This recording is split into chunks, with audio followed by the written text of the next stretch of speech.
नमस्कार बच्चों, मैं MK Singh sir, rankers Kota classes और भिलाई से आप सभी के बीच एक एनालिसिस जो कि जेई मेंस का है। जो बच्चे 24 तारीख का एग्जाम दिए थे, उनका एनालिसिस मैं लेकर आया हूं, जो कि फिजिक्स, केमिस्ट्री, बायोलॉजी का। आप अगर देखेंगे तो नॉर्मल तरीके से देखें तो पेपर का मैंने पहले भी इस बारे में चर्चा किया था वीडियोस के माध्यम से कि जो पेपर का लेवल है वो पिछले साल की तुलना में इस साल और भी बेसिक लेवल का पूछा जाएगा और पूछा गया है। जैसा कि अगर आप फिजिक्स की बात करेंगे तो बहुत बेसिक लेवल का, जो कि एनसीईआरटी लेवल के बेसिक फार्मूला बेस्ड क्वेश्चंस हैं। और अगर हम बायोलॉजी की बात करेंगे तो बायोलॉजी भी प्योर एनसीईआरटी बेस्ड है। अगर हम मैथमेटिक्स की बात करें तो मैथमेटिक्स में भी एनसीईआरटी के बहुत सारे डायरेक्ट क्वेश्चन पूछे गए हैं। कुछ चीजें जो है, जो कि जैसा कि कैलकुलस है और कोऑर्डिनेट ज्योमेट्री है, वहां से कुछ चीजें हैं, ट्रिग्नोमेट्री से है, तो उससे रिलेटेड क्वेश्चंस आए हैं। और सभी क्वेश्चंस करीब करीब तीनों सब्जेक्ट में बेसिक लेवल का आ रहा है। तो जो भी छात्र जिनका कि 25 तारीख का, 26 तारीख का और 1 तारीख तक के बीच में एग्जाम हो रहे हैं, वो सभी छात्र बस एक चीज को ध्यान रखें कि आप अपनी स्पीड को फोकस करें, क्योंकि क्वेश्चन का लेवल बहुत आसान है, बहुत सिंपल सा लेवल का क्वेश्चन आ रहे हैं। पहला फोकस आप अपना केमिस्ट्री पे रखें। केमिस्ट्री में ज्यादा से ज्यादा स्कोर करें, क्योंकि केमिस्ट्री में ऑर्गेनिक पार्ट के क्वेश्चन, फिजिकल ऑर्गेनिक जिसको कि केमिकल बॉन्डिंग है, फिर एटॉमिक स्ट्रक्चर है, वहां से बहुत डायरेक्ट क्वेश्चन आ रहे हैं। और साथ ही साथ जो फिजिकल केमिस्ट्री है, जिसके की क्वेश्चन थोड़ा सा कैलकुलेशन बेस्ड है, बाकी इनऑर्गेनिक के क्वेश्चन है जो सिंपल लेवल का है। तो मैं ओवरऑल बताना चाहूंगा कि जो छात्र सबसे पहले अटेम्प्ट केमिस्ट्री का करें, उसके बाद फिजिक्स बहुत सिंपल आ रहे हैं, उसके बाद मैथमेटिक्स है जो थोड़ा सा कैलकुलेशन बेस्ड है, बट अगर उसके पैटर्न को समझेंगे तो वो प्योर एनसीईआरटी लेवल का ही है। मतलब अलग से ऐसा कुछ भी नहीं है कि जिसमें कि आपको बहुत ज्यादा डीप में आपको देना है। एडवांस का क्वेश्चन अलग रहता है। हो सकता है कि इस बार जो जनवरी का पेपर है वो आसान आया है, अप्रैल के पेपर हो सकता है कि थोड़ा बहुत उसमें, क्योंकि सिलेबस तब तक होगा तो लेवल चेंज हो सकता है। पर ये उम्मीद है कि एनसीईआरटी पैटर्न को ही फॉलो किया जा रहा है और एनसीईआरटी को ही आप फॉलो करें। मैं आपको बात करूं, अगर हम सीक्वेंस वाइज अगर हम बात करेंगे तो जैसा कि आप अगर आप मैथमेटिक्स की बात करें तो मैथमेटिक्स के कुछ क्वेश्चंस को मैं बच्चों को हिंट करना चाह रहा हूं कि अगर आप मैथमेटिक्स को देख रहे हैं तो मैथमेटिक्स में कुछ क्वेश्चंस जो आए हैं वो जो है डायरेक्ट, आप जैसा कि देख सकते हैं मैथमेटिक्स का, तो कुछ क्वेश्चंस जो हैं मैथमेटिक्स में परम्यूटेशन कॉम्बिनेशन का बेसिक क्वेश्चंस है, जो कि बहुत सिंपल सा क्वेश्चन परम्यूटेशन कॉम्बिनेशन का आया हुआ है, जो कि प्योर एनसीईआरटी का है। मैं आपको बता दूं, आपको आंसर भी याद होगा, 168 आंसर आया था उसका। Find the number greater than 7000 which can be found by the using of the digits 3, 5, 6, 7 and 8. Repetition of the digit is not allowed. ये क्वेश्चन आपका एनसीईआरटी का है।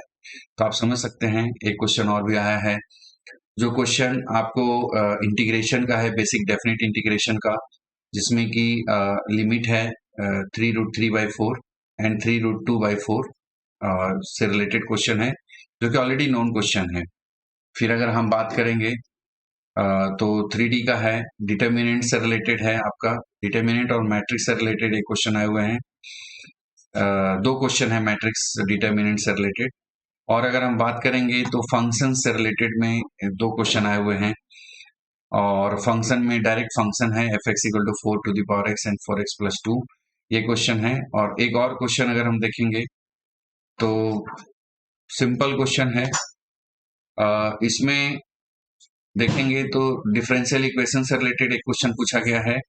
आगे अगर हम बढ़ेंगे तो सीक्वेंस सीरीज का जो बेसिक क्वेश्चन है, जिसमें की सीरीज है 1⁵ plus 2⁵ up two plus n⁵, उससे रिलेटेड है सिंपल क्वेश्चन, जो कि एनसीईआरटी का है, प्योर एनसीईआरटी क्वेश्चन पूछे गए हैं। अगर हम बात करेंगे ओवरऑल तो परमुटेशन कॉम्बिनेशन, बायनोमियल थ्योरम, फिर आपको फंक्शन से रिलेटेड, मैट्रिक्स डिटर्मिनेंट से रिलेटेड बेसिक बेसिक क्वेश्चन पूछे गए हैं। अगर हम बात करें आगे तो इसमें जो बेसिक क्वेश्चन जो कि प्रोबेबिलिटी का है, कॉम्बिनेशन जिसमें यूज हुआ है, और वो बेसिक क्वेश्चन है जो कि मैथमेटिक्स का है। फंक्शन से रिलेटेड 2 क्वेश्चन पूछे गए हैं जो कि सिंपल है, एनसीईआरटी बेस्ड है। अगर हम कोऑर्डिनेट ज्योमेट्री की बात करेंगे तो कोऑर्डिनेट ज्योमेट्री के बेसिक स्ट्रेट लाइन के 1 क्वेश्चन पूछे गए हैं। साथ ही साथ बाकी पैराबोला और इलिप्स से 2-2 क्वेश्चन पूछे गए हैं। तो इस तरह से आपका मैथमेटिक्स की अगर हम बात करेंगे तो जो भी छात्र जो कि बहुत डरे हुए थे, मैं आपको बता दूं कि अगर आप एनसीईआरटी लेवल और बहुत हो तो आर डी शर्मा की अगर बुक्स को अगर सॉल्व कर लिए हैं तो 100% आपकी बहुत अच्छा एग्जाम जाने की गारंटी है। अगर हम ओवरऑल बात करेंगे तो केमिस्ट्री की भी अगर हम बात करें तो केमिस्ट्री में बेसिक लेवल के क्वेश्चन ज्यादा है। जैसा कि आपको केमिकल बॉन्डिंग से एक क्वेश्चन पूछे गए हैं, थर्मोडायनेमिक्स से एक क्वेश्चन पूछे गए हैं जो कि ग्राफिकल से रिलेटेड है, ग्राफ दिया हुआ है और वो बेसिक लेवल का है, जो साइक्लिक प्रोसेस होता है उससे रिलेटेड आया है, जिसमें कि मोल से रिलेटेड जो कॉन्सेप्ट आया है वो भी इसमें इन्वॉल्व है। आयनिक इक्विलिब्रिया से एक क्वेश्चन आया हुआ है, बेसिक लेवल का है जो कि एनसीईआरटी बेस्ड है। दूसरा अगर हम बात करेंगे तो रियल गैसेस स्टेट से एक क्वेश्चन पूछा गया है। मोल कॉन्सेप्ट से 2 है जिसमें कि एक mole concept organic based mole concept question है और एक प्लेन क्वेश्चन है, which of the following are the concentration terms. Mole, mass percent, molality, morality से रिलेटेड एक क्वेश्चन है। अगर हम बात करेंगे तो एटमिक स्ट्रक्चर में जो हाइब्रिडाइजेशन है उससे रिलेटेड एक क्वेश्चन है। नॉर्मल सा कोऑर्डिनेशन कंपाउंड का एक क्वेश्चन है। अगर हम आगे की बात करेंगे तो नॉर्मल जो कि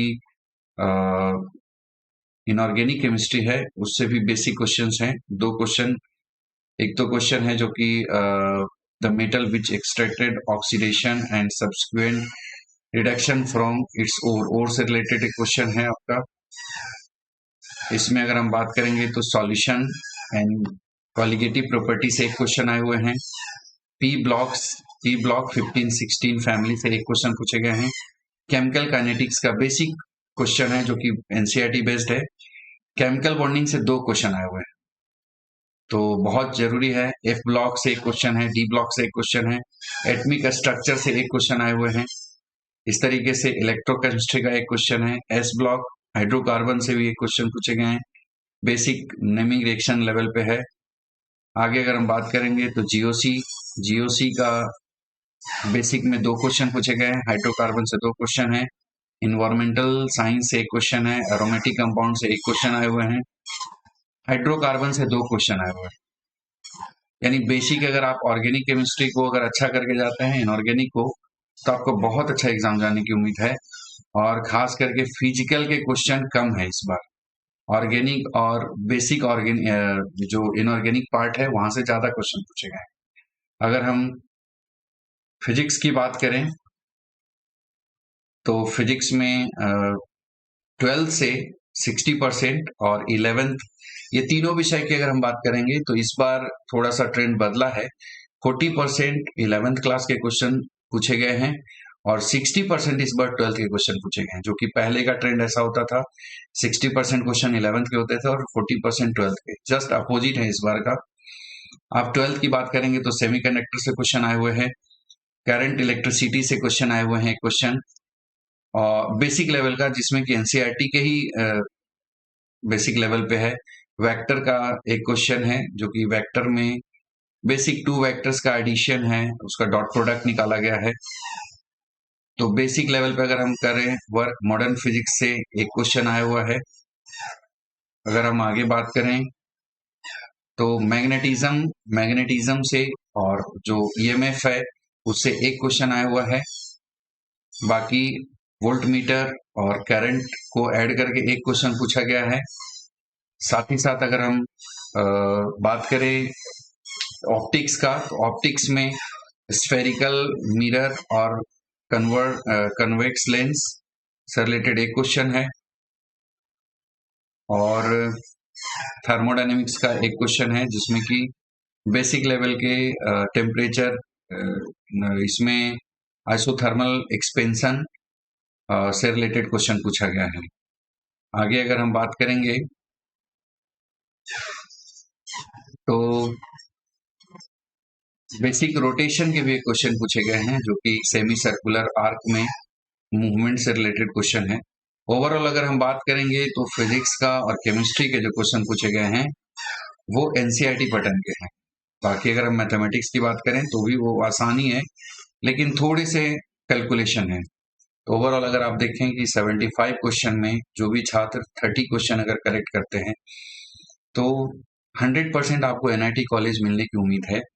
अगर आप 40 क्वेश्चन अगर करेक्ट करते हैं तो आपका प्रयास ये रहना चाहिए कि 75 क्वेश्चन में से मिनिमम 40 क्वेश्चन आप अटेम्प्ट करेक्ट करें। अगर आप चाहें तो 50 100 50 प्लस भी जा सकते हैं, लेकिन 40 प्लस अगर है आपका तो 100% है कि टॉप एनआईटीज में आपका एडमिशन मिल सकता है।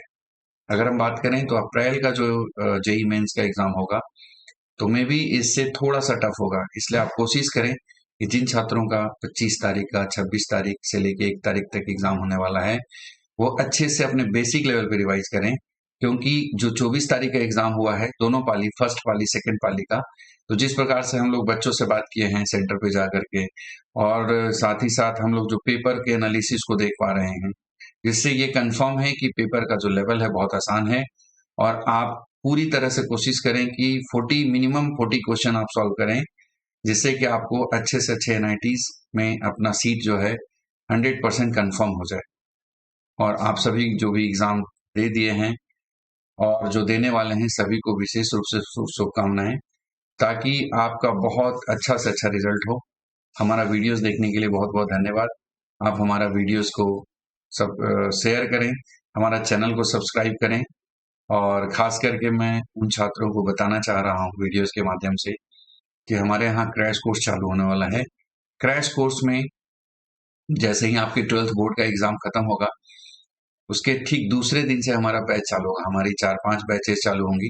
एक बैच जो होंगी वो सीबीएसई के एग्जाम खत्म होने के बाद, और बाकी के जो बैचेज होंगे वो स्टेट बोर्ड के एग्जाम खत्म होने के बाद, जिसमें कि हमारे यहाँ 50 डेज का टारगेट है। और बेसिक लेवल से 11th और 12th की जो 6 आवर की क्लासेस जो है रिवीजन के रूप में रहेगा क्रैश कोर्स, जिसमें वीकली हमारा टेस्ट है और साथ ही साथ पूरे study material, daily practice paper, ये सारी चीज दी जाएंगी। खास करके जो छात्र जो कि भिलाई दुर्ग के आसपास में रहते हैं उन सभी को वीडियोस के माध्यम से ये बताना चाह रहा हूँ कि जो छात्र 11th या 12th के जो है रेगुलर बैच ज्वाइन करना चाहते हैं तो भिलाई में पहली बार हम लोग सबसे कम फीस में आपके बीच में पढ़ाने के लिए जो है हम लोग ने सिस्टम बनाया है। सिर्फ 10,000 रुपये में आपको पढ़ाई जाएगी एक सब्जेक्ट की। आप अगर सभी विषय करेंगे तो 30,000 है, उसमें भी हम कुछ विशेष छूट भी देंगे आपको। तो आप लोग जल्दी से जल्दी हमारे ऑफिस में आएंगे, विजिट करेंगे और अपना सीट बुक करेंगे। बहुत बहुत धन्यवाद।